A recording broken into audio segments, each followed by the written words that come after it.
Good morning mga katako, good morning sa inyo lahat. Magandang umaga sa ating lahat mga katako. Shout out sa inyo lahat mga katako. Update ko lang kayo mga katako dito sa kay Lance Billiard. Lance Billiard to mga katako, Lance Billiard silang Cavite. Yan. Patapos natin ngayon. Lance Billiard silang Cavite.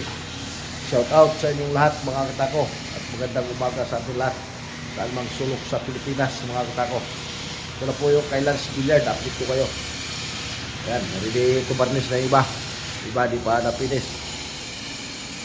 Yan mga katako, nabuo na.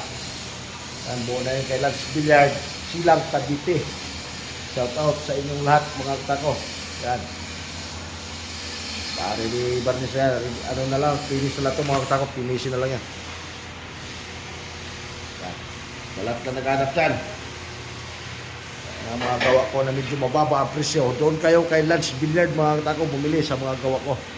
Lance Billiard. Tapusin nyo panood yung video mga katako para alam nyo kung saan kayo bibili. Lance Billiard yung pangalan ng tindahan nila. Lance Billiard silang Cavite. Yan mga katako Search nyo lang sa Facebook. Tapusin nyo yung video mga katako. Huwag nyo skip para malaman nyo kung saan kayo bumili ng medyo mababa presyo na mga gawa ko.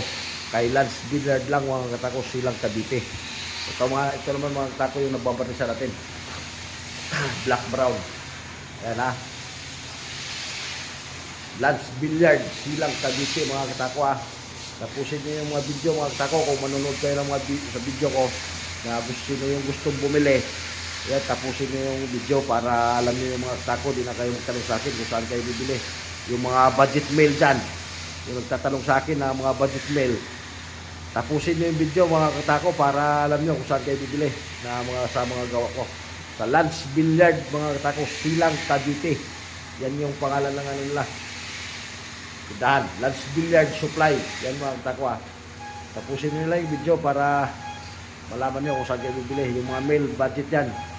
Yung budget mail, yan. Para alam nyo, hindi na kayo magtanong sa akin, diretso na kayo kay Lance Billiard. Yan, yun legit talaga yung mga katako. Legit na gawa ko yun doon kay Lance Billiard.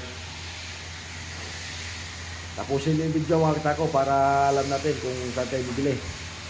Kasi minsan di ko makapag-reply agad. Magtatanong kayo sa akin, mayroon ba akong mga mumurahing tako? Doon sa kay Lance lang mga katako, Lance Billiard sila Cavite. Yun yung legit na receiver natin. Ayan yan yung mga katako. Para di na kayo magtanong-tanong. Tapusin nyo lang yung video mga katako. 3 minutes lang naman to. 3 minutes lang yung video natin. Ayan Lance Billiard silang Cavite.